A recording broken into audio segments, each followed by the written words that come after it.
Gente, primeiramente, boa noite para todos. Boa noite.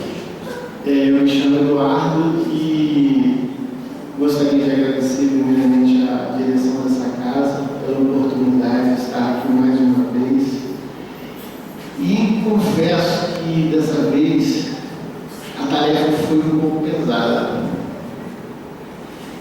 Então, na elaboração desse estudo, eu fui muito agraciado.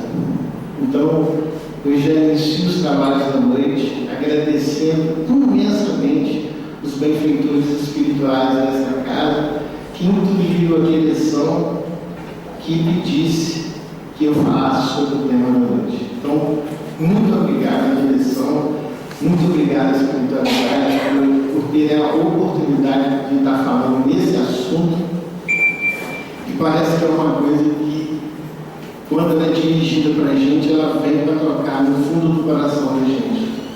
E estar aqui para falar sobre um assunto do Evangelho do Espiritismo, sem estar professando isso em sentimento, é muito difícil. Porque nós estamos falando do Evangelho que trata da moral mais pura do Cristo. Então, nós vamos hoje falar sobre o capítulo 9, Bem-aventurados os que são mansos e pacíficos. O item é 6 e 7, afabilidade, doçura e paciência. Nós buscamos as fontes sempre baseadas no Evangelho segundo o Espiritismo e com suas passagens bíblicas. Sempre quando nós vamos iniciar qualquer estudo, eu acho sempre importante, porque nós temos aqui na noite de hoje pessoas que estão vindo pela primeira vez, pessoas que ainda não conhecem o Espiritismo, e eu acho importante que todos nós tenhamos conhecimento dos princípios básicos do Espiritismo. Então, nós vamos falar sobre assunto ligado ao Evangelho e seguindo esses princípios básicos. O primeiro princípio básico do Espiritismo, a existência de Deus. Nós temos que ter consciência de que Deus existe e que Deus está no comando. E nada vai acontecer, então, por acaso.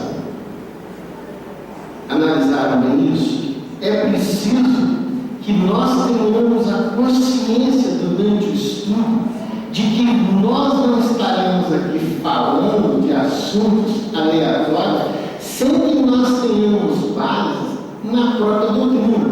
Se existe Deus e você acredita nele, ele está no comando. A existência e a sobrevivência do espírito, a reencarnação, e nunca deixo de falar a maior prova de amor de Deus para conosco. A gente vive uma vida inteira pensando erroneamente. Quando a gente vê e sabe da reencarnação, então a gente vê o quanto Deus nos ama e sabe da nossa pequenez. A pluralidade dos mundos habitados é o quarto princípio. Nós já sabemos que nós não somos mais o centro do universo, A gente não precisa entrar em detalhe e discutir que nós não somos os únicos nesse universo todo. Seria muito egoísmo da nossa parte, E, por fim, a comunicabilidade dos espíritos, da qual Jesus nos prometeu um consolador prometido, que é a nossa doutrina. E ele nos disse: eu estarei com vocês até os últimos tempos. E foi através de nós mesmos, através dos Espíritos, que nós chegamos às instruções que nós temos hoje na nossa doutrina. Então, queridos irmãos, é muito importante que nós entendamos que nossa doutrina está baseada nesses princípios. Ora, uma vez que acreditamos fielmente nisso aqui, agora nós podemos começar a tentar entender o que Jesus quis falar para a gente. né? Bom, nessa noite de hoje, nós vamos colocar um objetivo nesse estudo, né? Qual é o objetivo de hoje? Demonstrar em que consiste a afabilidade e a doçura, analisando os efeitos dessas virtudes no relacionamento com outras pessoas. E ainda analisar em que consiste a paciência e de que forma ela ameniza nossas dores e sofrimentos. Está dando para ler mais ou menos aqui embaixo? Tá, né? Muito bem, então esse é o objetivo do nosso estudo de hoje. Antes de nós comentarmos, vamos ver qual é a passagem de Jesus, né? Sobre o nosso tema. Então, primeiro, em Mateus, não, tenho certeza que todas as passagens de hoje são de Mateus, mas vejam bem, o que falou Jesus? Bem-aventurados os que são mansos, porque possuirão a terra. Quem fala isso para nós? Não é Jesus? Não vem através de Mateus? O que significa isso? Segundo, bem-aventurados os pacíficos, que serão chamados filhos de Deus. E a terceira passagem, aprendestes o que foi dito aos antigos, não matarás, e quem matar merecerá ser condenado pelo julgamento. Mas eu vos digo que aquele que se polarizar contra seu irmão merecerá ser condenado pelo julgamento. Aquele que disser raca, o seu irmão merecerá ser condenado pelo conselho. E aquele que lhe disser és louco merecerá ser condenado ao fogo do inferno. Muito bem. Antes de entrarmos na instrução dos Espíritos no Evangelho, vamos entender o que vem a ser essas palavras, né, que nós vamos trazer na noite de hoje. Então, segundo o dicionário Aurélio, a palavra afabilidade vem do latim affabilitate, substantivo feminino, qualidade ou maneira de quem é afável, lhaneza de trato, delicadeza, cortesia. Está sentindo o peso dessas palavras? Está sentindo isso? Olha que importante é isso. Benignidade, benevolência. Então, isso aqui, segundo o nosso dicionário Aurélio. Vamos ver agora doçura. O que o Aurélio fala sobre doçura? De doce mais ura, substantivo feminino, qualidade que é doce, gosto de doce, e aí vem brandura, suavidade, serenidade, meiguice, ternura. Bom, eu gostaria de ler as instruções dos Espíritos que falam no item 6, porque é uma passagem bem pequena, e aí depois nós comentaremos em cima dessa passagem sobre algumas perguntas que eu acho extremamente importante que a gente comente sobre ela. Mas para isso, vamos entender o que os Espíritos nos instruíram em relação a essa passagem, o item 6, né? Aqui, gente, nós estamos lendo aqui o Evangelho segundo o Espiritismo na sua essência, ele mesmo, puramente conforme foi traduzido para nós. Item 6, a benevolência, a afabilidade e a doçura do tipo. Nós não podemos esquecer disso. A benevolência para com os semelhantes, fruto do amor ao próximo, produz a afabilidade e a doçura, que são as formas da sua manifestação. Entretanto, nem sempre se deve confiar nas aparências, pois a educação e a vivência no mundo podem proporcionar o verniz dessas qualidades do homem. Quantos há cuja fingida bondade e simplicidade é apenas uma máscara para o exterior, uma roupa cujo corte planejado dissimula as deformidades ocultas? O mundo está cheio dessas pessoas que têm um sorriso nos lábios e o veneno no coração, que são brandos desde que nada os incomode, mas que mordem o menor contrariedade, cuja língua de ouro, quando falam diante das pessoas, transforma-se em dardo envenenado quando falam por trás. A essa classe pertence ainda esses homens benignos, fora de casa, mas tiranos domésticos, que fazem sua família, seus subordinados sofrerem o peso do seu orgulho e do seu despotismo. Essas pessoas parecem querer se desforrar do constrangimento a quem se submete fora de casa. Não se atrevendo a usar de autoridade dos estranhos que os colocariam em seu verdadeiro lugar, querem pelo menos se fazer temido por aqueles que não podem resistir a eles. Sua vaidade aumenta ao poder dizer: aqui eu mando e eu sou obedecido, sem pensar que poderiam acrescentar com muito mais razão: e sou detestado. Não basta que os lábios digam palavras doces se o coração nada tem a ver com elas. Isso é hipocrisia. Aquele cuja afabilidade e doçura não são fingidos, não se desmentem jamais. Ele é o mesmo, tanto diante do mundo como na intimidade. Aliás, ele sabe que se pode enganar os homens pelas aparências, mas não se pode enganar a Deus. Lázaro, Paris, 1861. Essa, meus queridos irmãos, é a passagem do Evangelho nas instruções dos Espíritos. Os Espíritos nos instruindo, falando sobre o posicionamento da afabilidade, da doçura e da importância que isso tem para nós, como seres desse planeta, que estamos vivendo nesse ciclo, que estamos convivendo com os nossos irmãos.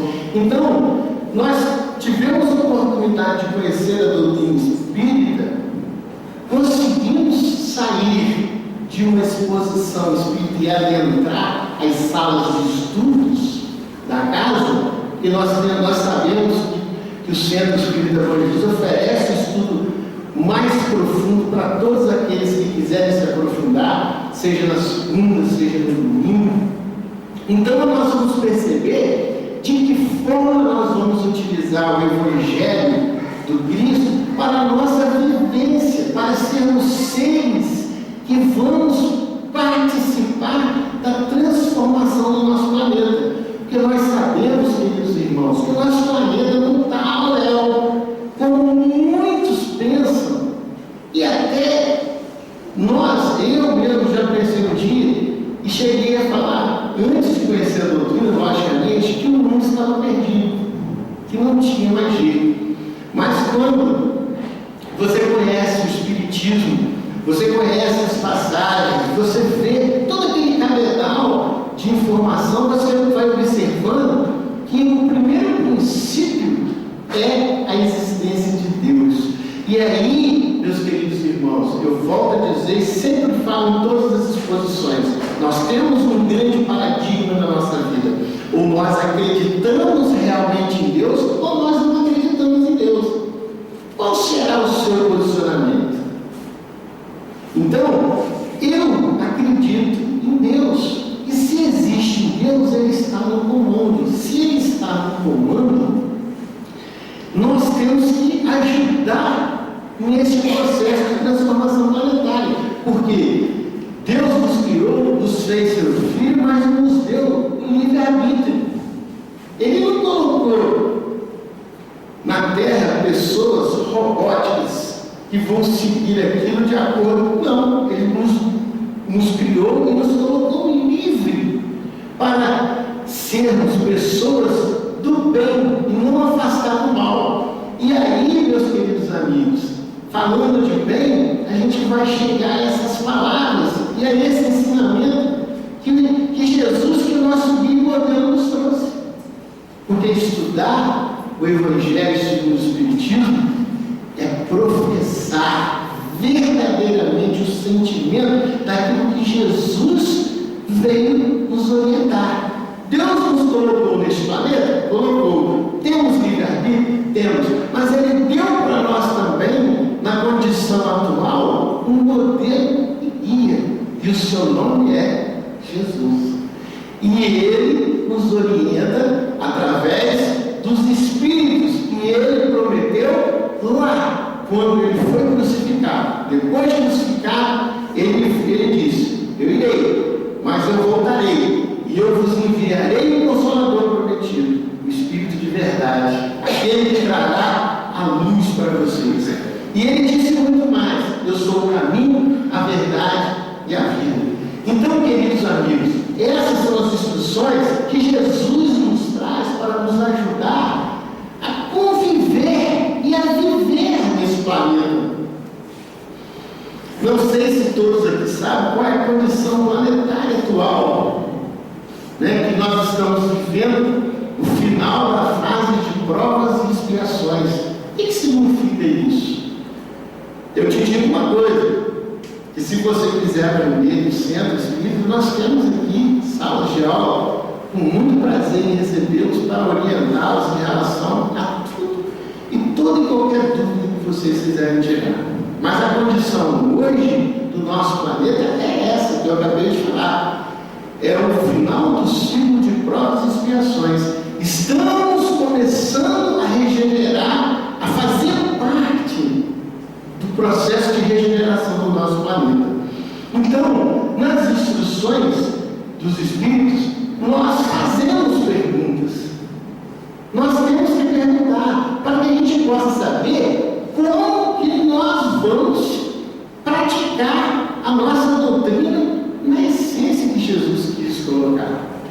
Então, a primeira pergunta que a gente faz em relação à questão da afabilidade, a doçura, a prática disso, no mundo de hoje, na vivência atual de hoje, a primeira questão é a seguinte: quer dizer que toda criatura afável e doce é benevolente e ama o próximo? Resposta: não.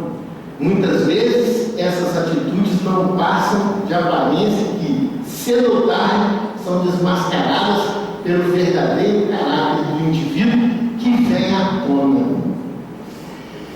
A educação e a frequentação do mundo pode dar ao homem o verniz dessas qualidades. Se lembra que nós lemos nas instruções dos Espíritos em relação à questão desse verniz? Preste bem atenção, meus queridos irmãos. A orientação agora quer dizer sobre o seguinte assunto: nem toda criatura afável e doce é benevolente ao próximo. Então, nós precisamos saber e conhecer isso? Sim, precisamos. Para quê? Daqui a pouco nós vamos saber. Mas nós precisamos. E nós precisamos saber que nem todos ainda conseguiram essa pureza de coração. E que nós estamos a caminho, todos nós, de maneira individual. Uns a passos pequenos, outros a passos grandes, mas todos sempre indo para frente. A evolução sempre avança, pode até estacionar, mas nunca retrograde, regride, sempre avançando. Muito bem, essa é a primeira questão que eu achei importante nós destacarmos. E vamos à segunda questão também.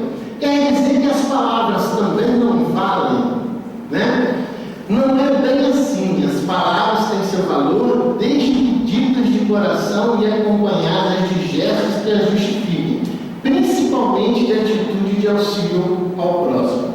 E aqui a passagem diz o seguinte: o mundo está cheio dessas criaturas que têm nos lábios um sorriso e um coração com veneno, cuja língua de ouro, quando falam pela frente, se muda em dardo peçonhento quando estão por trás. Então, nós sabemos que temos no mundo pessoas que estão na estão, né, praticando a afabilidade, tentando fazer a doçura à base da troca. Mas isso é um estágio. E nós, espíritas, temos que saber, temos que prestar bastante atenção nisso para saber a verdadeira diferença entre o ser e a essência do ser. A outra pergunta é a seguinte: como agir, como nós espíritas devemos agir com pessoas que fingem bondade? Reconhecendo pessoas assim, usemos da compreensão e bondade para com elas, perdoando-as, auxiliando-as através do bom exemplo que possamos oferecer, a se complementar no erro que cometem. Então, queridos amigos, quando nós somos exemplo, nós somos a vivência pura do Evangelho, nós temos moral. E aí nós temos condições de estar ajudando o nosso próximo, orientando o nosso próximo. Nunca, porém, devemos assumir atitude de críticas ou comportamento voltado para o julgamento do próximo. O Evangelho é para aplicarmos a nós mesmos e não aos outros. Olha que parágrafo chave isso, né? Para que nós estamos aqui num centro, num templo, buscando os ensinamentos do Cristo, para, obviamente, utilizarmos desse conhecimento que adquirimos aqui na nossa vivência lá. Não adianta sermos bibliotecas de informação, de informações, e ficarmos trancados às 7 chaves, meus queridos irmãos. Nós temos que vir ao centro, sim, nós temos que vir receber as informações e levá-las para fora para pôr em prática, para mostrar o bom exemplo, para que nós tenhamos condições de nos impormos sobre qualquer situação, principalmente num planeta onde a gente vive uma era complexa. Agora, nós não somos juízes. Nós não estamos aqui para julgar ninguém. Nós estamos aqui para nós ajudarmos o nosso próximo.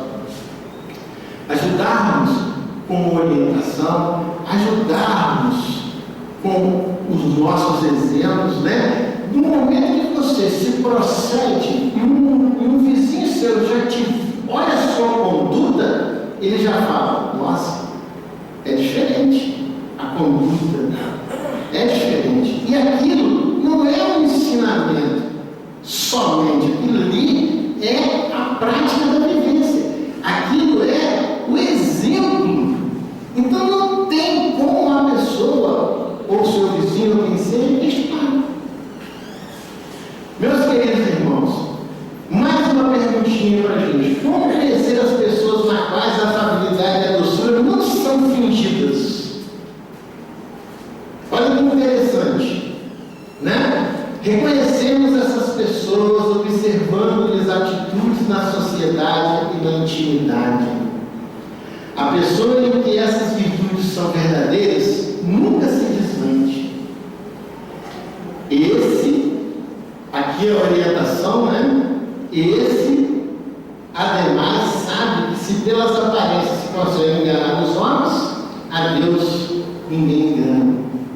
Então, queridos amigos, aqueles na qual nós conhecemos, que vêm praticando a afabilidade, a doçura, e nós conhecemos há muito tempo, esses são os verdadeiros irmãos afáveis. E nós conhecemos através do seu exemplo, através do tempo, né? Outra questão importante: devemos então adotar um tratamento afável, ainda que contrarie nosso íntimo? Olha essa pergunta.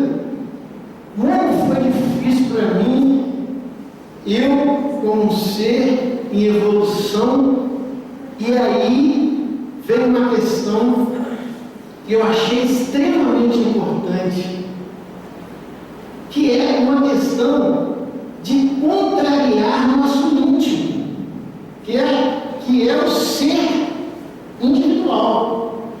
Então, as instruções são as seguintes: devemos adotar um tratamento afável, mesmo contrariando o nosso íntimo? Sim, porque demonstra disciplina. Aqui, nessa casa, nós sabemos que os nossos irmãos não são os irmãos consanguíneos. Os nossos irmãos são todas as criaturas criadas por Deus. Então, nossos irmãos não se restringem a uma raça, uma etnia, uma religião ou uma família. Então, se eu sei disso, eu tenho que tentar me disciplinar e dizer sim, mesmo que contrarie o meu íntimo. Devemos nos conscientizar de que, em última análise, acabamos sempre refletindo no exterior que somos interiormente. Daí o nosso dever de melhorar o íntimo, não as aparências. As instruções: se formos afáveis não pela aparência, mas pelo que somos intimamente, seremos tratados com afabilidade e concorreremos para a melhoria do relacionamento entre as pessoas.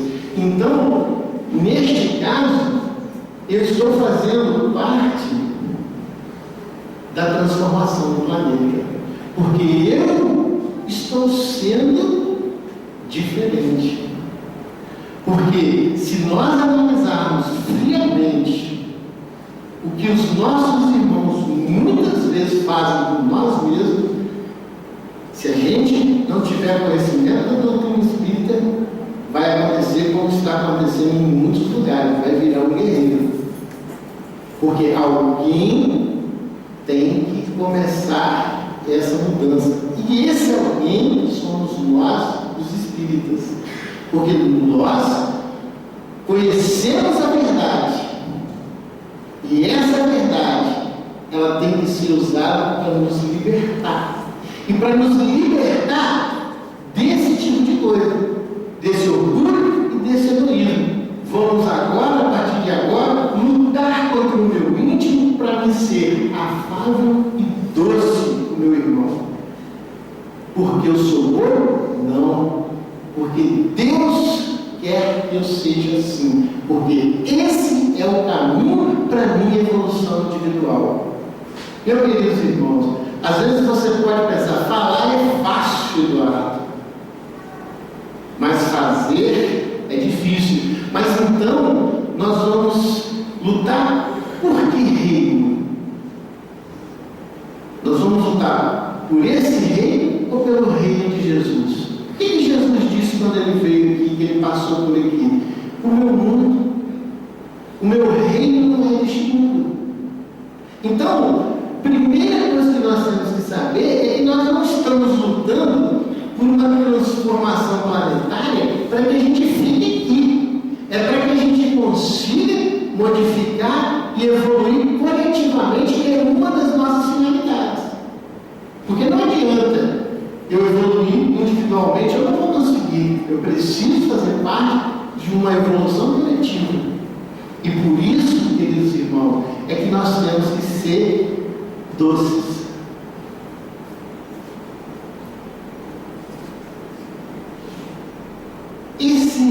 Esse parágrafo eu já li, mas eu queria pedir permissão de vocês para me ler de novo, porque trata-se de uma coisa que acontece muito. E eu tenho uma história que eu aprendi dentro do centro, quando eu entrei no centro, que eu jamais vou deixar de contar, porque eu acho importante. Bom, isso aqui é o segundo parágrafo do item 6 do Evangelho segundo o Espiritismo. A essa classe pertence ainda esses homens benignos fora de casa, mas tiranos domésticos que fazem sua família e seus subordinados sofrerem o peso do seu orgulho e do seu despotismo. Essas pessoas parecem querer se desforrar do constrangimento a que se submete fora de casa. Isso é para nós que somos pais de famílias, que somos arrimo de famílias. Como que será que está o nosso comportamento como espírita dentro da nossa casa? E aí, pegamos junto ao Evangelho, instruções para o nosso comportamento. Nós mesmo espírita, como estamos comportando? E aí, vem uma perguntinha que quer dizer sobre criaturas que fazem do lar arena de tirania. Vocês conhecem gente assim? Pensa direitinho, analisa, vê se em algum lugar dessa Bom Jesus ou desse estado do Rio, você conhece pessoas assim que são verdadeiros tiranos, né? Dentro de casa é tirano, na rua um docinho de coco, né? Queridos irmãos, a crítica é construtiva, é para orientação, era para nós espíritas, se estamos nessa linha, vamos ao Evangelho, que é o nosso néctar da vida, que é a nossa luz, aquela que ilumina os nossos caminhos. E aí, o que se diz desses tiranos, né, que fazem do lar uma arena? São dignos de pena, tumultuam, desarmonizam e prejudicam seu lar sem qualquer proveito. Ao contrário do que pensa, só agrava os problemas porventura existentes. E aí, as instruções, criaturas assim são quais vasos de veneno a espalhar a quietude e o sofrimento. Então, meus queridos irmãos, se por um acaso nós estamos nesse patamar, vamos repensar. O dever do espírita começa dentro de casa. O primeiro exemplo tem que ser a nossa família. Quer saber quem é uma pessoa? Pergunta o seu familiar. Então, nós precisamos reconhecer essas palavras e começar a utilizar dessas informações dentro da nossa casinha, dentro daquela família consanguínea que nós escolhemos no plano reencarnatório para que a gente pudesse ter uma evolução alinhada, o melhor possível daquilo que eu posso durante a minha jornada nessa passagem pela Terra. Então eu chegarei aqui e eu preciso começar a amar. Se você não tem condição de começar a amar o próximo, comece a amar pelo menos o seu filho. Amar de verdade, ser dócil, afável, participar. Isso é extremamente importante para o espírita, aquele que tem informação junto a si. Bom, cansamos de ser afáveis e doces, né? Aqui no centro, seremos agora quando sairmos daqui na nossa vivência. Mas nós precisamos do item 7 também, desse capítulo, que é nada mais, nada menos do que paciência. E aí, depois que eu fiz esse estudo, eu comecei a analisar e pensar assim, gente, eu sempre soube que a palavra paciente vem de paciência que está ligada à dor, que é um mal que a pessoa passa, normalmente ela fica no hospital e passa a ser um paciente. Mas eu nunca observei que na prática, na questão psíquica, paciência não estaria ligada à dor, né? Então, eu nunca vi tanto exemplo, né, dentro de uma explicação que para mim foi muito importante ligar a paciência à dor. Eu não sabia de tão grande ligação que tinha. Isso foi para mim, gente, um despertar. Para muitos aqui já sabiam disso há muito tempo, mas para mim foi um despertar. Talvez seja para muitos aqui também, né? Do dicionário eu levo do latim patientia, substantivo feminino, qualidade de paciente, virtude que consiste em suportar as dores, incômodos, infortúnios, sem queixas e com resignação, perseverança tranquila, conformação abúlica, indolente, paixão, entretenimento, passatempo, e designa conformação e resignação.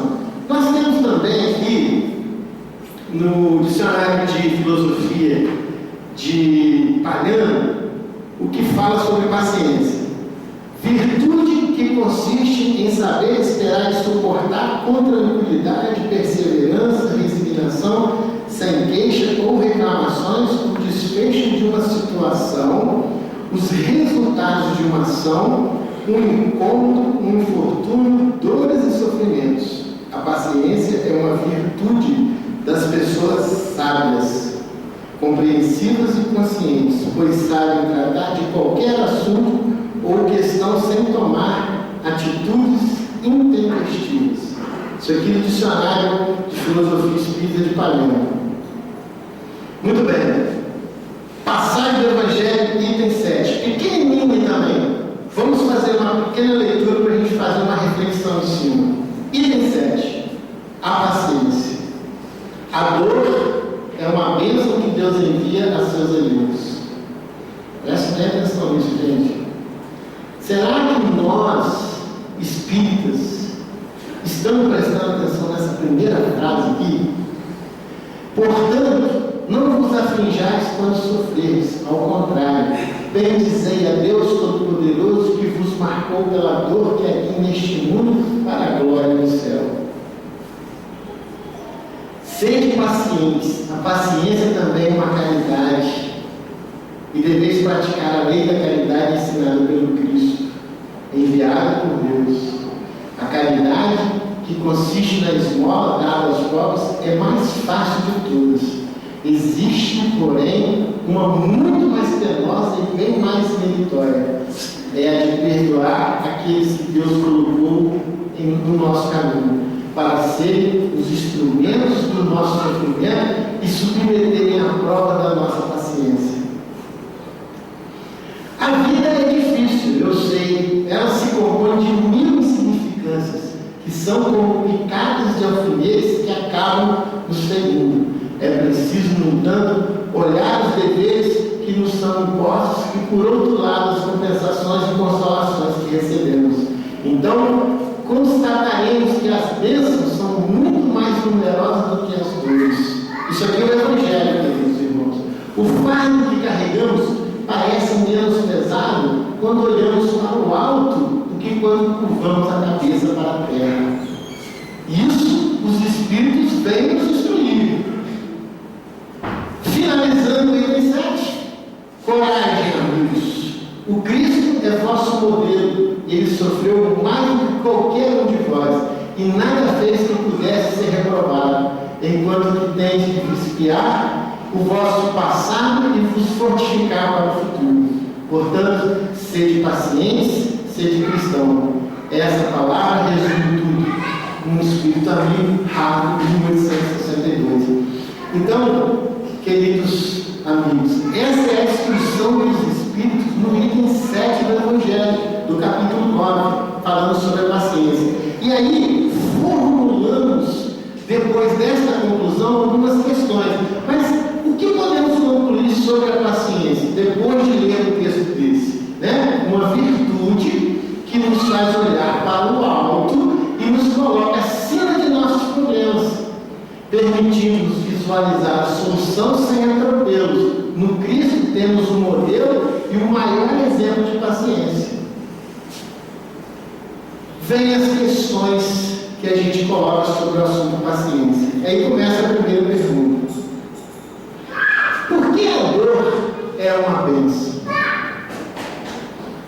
Porque ela é um veículo através do qual nos regeneramos perante os erros do passado, em razão dos nossos desvios da rota da felicidade. Por isso aqui as instruções.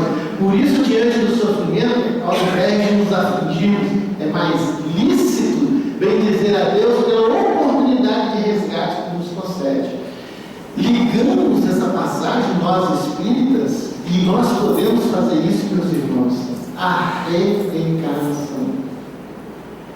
Então, nós espíritas, nós temos total condição de analisarmos friamente se somos castigados por Deus ou se estamos, na verdade, tendo uma oportunidade de resgatarmos que desviamos da nossa rota do bem.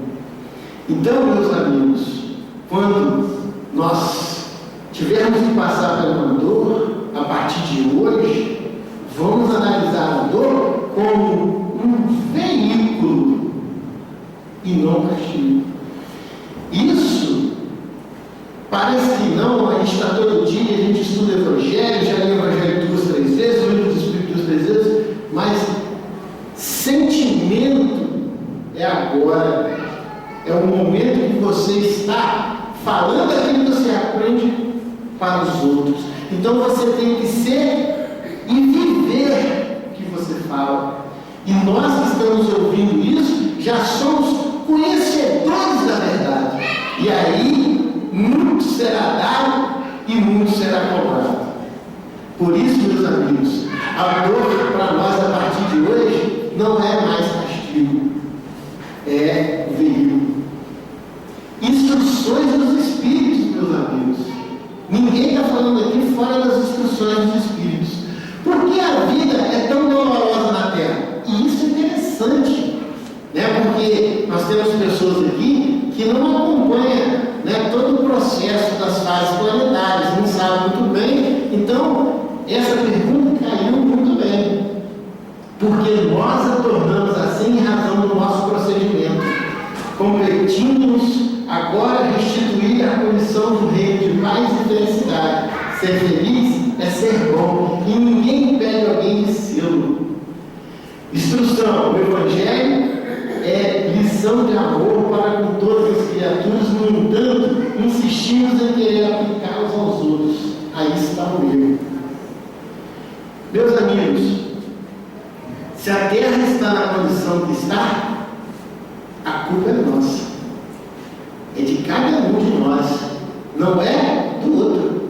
Se você está vendo, irmãozinho, praticar um ato que para você hoje é ilícito, lembre-se que um dia você esteve ali. E você tem um compromisso de ajudar, assim como alguém te ajudou. Seja Jesus através do seu Evangelho, seja o seu vizinho, seja o seu amigo. Mas alguém participou juntamente, orientando, trazendo as informações, para que você pudesse chegar aonde você chegou. Se hoje nós temos condições de discernir a diferença entre um ato ou não, nós temos que compreender que tem irmãos que estão lá na frente, mas tem outros que estão lá atrás. E quem é que vai ajudar os que estão atrás? Somos nós. Através da nossa vivência, através do nosso exemplo, através da nossa prática, através da nossa compreensão, através da nossa paciência. Por quê? Sair de carro e sair buzinando, né? Vamos começar a modificar pequenos hábitos da nossa vida. Eu sou um que vou começar a modificar, porque está começando a clarear, cair minha ficha com um monte de coisa que não estava caindo antes. Preciso utilizar dos conhecimentos que esse centro me deu para modificar a minha vida. E estamos trazendo essas informações para que vocês façam também. Que vocês consigam usar dessas informações e da nossa doutrina para o bem comum coletivo do nosso planeta. E aí, nós vamos começar a entender que essa vida dolorosa vai passar. Aí, nós vamos modificar o planeta. E como modificar o planeta, se não for por atitudes? Se por atitude deixamos nessa condição, por atitude temos o dever de modificar, ajudar o processo regenerativo. Ajudar o processo regenerativo não é subir em cima para poder expor a doutrina espírita. É colocar em prática o que nós aprendemos na nossa doutrina. Não adianta nada vir para cá e exteriorizar, tem que modificar. E isso não é necessário que vocês subam aqui e falem, é necessário que nós modifiquemos, que cada um de nós comece a dar o primeiro passo. E aí, meus irmãos, é muito bom quando eu vejo, não preciso citar nome, de pessoas assim, poxa, aquele lá, aquele cara é espírita, poxa, ele legal, ele é firme ali, eu posso confiar nele, né? Quer dizer, as pessoas de outras doutrinas começam a se espelhar na doutrina espírita, porque nós pensamos muito mais livres, nós somos livres, nós não estamos pressionados a demônio, inferno, pecado, nós já libertamos disso, nós estamos agora no eu preciso ajudar para mim poder evoluir, e eu tenho que amar e emocionar as pessoas da forma que eu consiga, e aí eu preciso praticar a afabilidade, a doçura, a paciência, começa por aí, né? Muito bem, temos mais perguntas e temos mais tempo. Acerca desse problema, qual é o caminho que nos oferece o Evangelho? O Evangelho nos lembra que a prece, olha que interessante, olha, isso aí, o estudo é que nos orienta e traz uma informação preciosíssima, que muitas pessoas ainda descartam. Mas se souberem o quanto é importante uma prece no nosso lar, dentro da nossa casa, gente, você espírita que ainda não instituiu o culto no lar, por favor, institua logo. Vocês não sabem o que vocês estão perdendo. Não sei se você sentiu uma paz quando você entrou nesse centro. Essa mesma paz você vai levar para a sua casa. Institua uma vez por semana o culto no lar. E faça, meus irmãos, a prece junto dos seus familiares. E vamos observar como você modifica a psicosfera da sua casa e você começa a modificar a psicosfera da sua vizinhança toda. Porque se você observar, aonde começa a ter briga, não tem mais, e aquilo vai como se fosse uma onda. E isso eu falo, gente, porque graças a Deus a gente vive isso. Então, às vezes a gente nem percebe, mas como é forte uma prece, né? O Evangelho nos lembra que a prece é guiada à fé, constitui remédio eficaz para obtermos de Deus força para suportarmos nossas dores. Mas isto não basta. É necessário saber esperar e, à frente das tribulações, cultivar a paciência. E aí, as informações em todos os obstáculos por vencer, em todas as sombras por extinguir, engajemos a paciência a serviço do coração. Emmanuel, do livro Astronautas do Além. Então, meus queridos irmãos, o meu recado, que é o recado da doutrina espírita para vocês hoje, é que vocês possam, no momento de desespero, né, porque nós também somos seres humanos e nós não somos intocáveis, nós não somos intocáveis. Nós sentimos medo, nós temos todos os sentimentos dos nossos irmãos de uso do doutrina, mas nós conhecemos o valor, a importância da prece, que a nossa prece, ela já é aquela que nós podemos soltar do nosso coração, aquela simplesinha, que é do campeiro, que chega no campo e diz: Senhor, Benedito está aqui. Essa é a verdadeira prece. É essa que nós aprendemos aqui na nossa doutrina. Bom, está acabando as perguntas.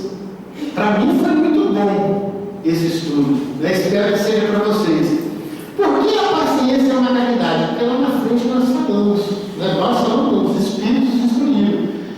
Por que a paciência é uma caridade? Porque praticamos também a caridade quando perdoamos aos que Deus nos colocou em nosso caminho para ser um instrumento do nosso sofrer e para nos pôr à prova a paciência. Meus irmãos, olhem por esse lado.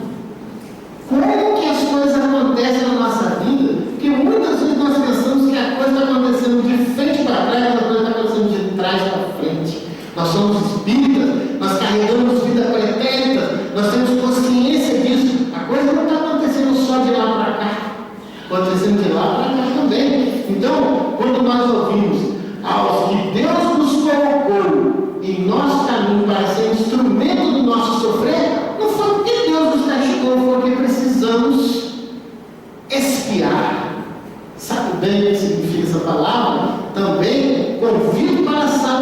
aos domingos para aprender sobre provar e expiar. Está aqui, a partir do ano que vem, os estudos iniciando, venha para participar conosco, venha ficar livre, se tornar livre, né? E aqui nós temos toda a palavra de Emmanuel aqui, que diz a paciência, no fundo, é resignação quando as injúrias sejam desferidas contra nós em particular. Olha que mensagem espetacular de Emmanuel no livro da Esperança, no número 23. De que forma a paciência constitui um remédio que ameniza nossas dores? Outra pergunta importante. Olha o quanto que a paciência é importante. Às vezes a gente pensa, eu pensava que ser paciente era ser burro. Mas não. Aprendi muito mais do que isso. Aprendi que ser paciente não é querer, é precisar. Então, a paciência constitui remédio. Sim, a paciência nos propicia a serenidade capaz de nos fazer ver que o par do sofrimento há um número bem maior de bênçãos, dádivas e compensações que emanam do Pai, diante das quais as nossas dores passam a serem bem menores e menos significativas enquanto ainda nos afetam. E aí eu lembro que uma passagem foi contada no centro do início que eu não podia esquecer, de alguém que chegou e falou assim: vamos preparar um grupo de visita, nós vamos preparar para visitar uma pessoa muito doente, vamos nos preparar porque a carga será pesada. E aí vai o grupo de visita lá, quando retorna, meu Deus. E em vez de voltar pesado, voltou leve, porque a pessoa estava resignada, parecia que a pessoa nem doente estava. Olha o quanto a pessoa liberta e com conhecimento, porque não adianta, ninguém se liberta sem conhecimento. Ninguém cria moral sem inteligência. Então, aí está a liberdade, aliar a inteligência e a moral, as duas asas que nós vamos decolar. E aí, usar essas instruções dessa forma, que está aqui, ó, são bênçãos, dádivas, compensações que emanam do Pai. Porque ser doente, estar doente, não é simplesmente estar desesperados. E para uns ou são. Para outros, não. Para outros é aproveitar o nosso evangelho, a nossa doutrina, está no coração, no sentimento da pessoa. E aí fica o quê? Bem menores e menos significativa aquela dor. Bom, finalizando, o fardo parece menos pesado quando se olha para o alto do que quando se curva para a terra à fronte. Então, esse parágrafo aqui das instruções é exatamente isso. Doente por doente, todos nós podemos ficar. Como ficaremos e como sairemos ou não, ou como suportaremos ou não, vai depender da nossa paciência. E a nossa paciência nos ensina que temos que olhar para o alto, saber que Deus está no comando. Desesperar, sim. Manter desesperado, não. Isso já foi um tempo. Bom, essa mensagem veio do livro da Esperança, número 23 de Emmanuel, né? E traz, encerrando para a gente o seguinte: Jesus foi a paciência sem limites. No entanto, embora suportasse sereno todos os golpes que lhe foram endereçados, pessoalmente preferiu aceitar a morte na cruz até que aplaudir o erro ou a compliciar-se com o mal. Então, meus queridos irmãos, que nós possamos tentar, né, iniciar, dar o primeiro passo, como Jesus. Sabemos que estamos longe, mas estamos a caminho. A nossa doutrina nos ensina isso. Então, se estamos a caminho, precisamos começar a tentar imitar Jesus. O mal está aqui, o bem está aqui. Aqui o caminho é mais fácil, aqui é mais doloroso. Do que adianta? Pense, analise muito bem, porque agora vós sois espíritas e vós tenha consciência de que vocês estão unidos com o cabedal de formação que Jesus nos ofereceu. Portanto, não tem desculpa mais. Tem que colocar em prática aquilo que a gente tem oportunidade de aprender. Então, quando alguém, ou quando você achar que por causa de uma dessas afabilidades, doçura, paciência, nós seremos bobos no mundo de hoje, tira isso da sua cabeça. Porque, na verdade, este é o caminho, a luz, a verdade. É por aí o caminho que nós precisamos para modificarmos o nosso planeta. Queridos amigos, muito obrigado. Desculpa tomar o tempo de vocês, mas esse estudo para mim foi muito bom e foi muito bom externar para vocês, mas de maneira com sentimento, de maneira prática, né? Então vamos modificar, vamos fazer parte da modificação planetária.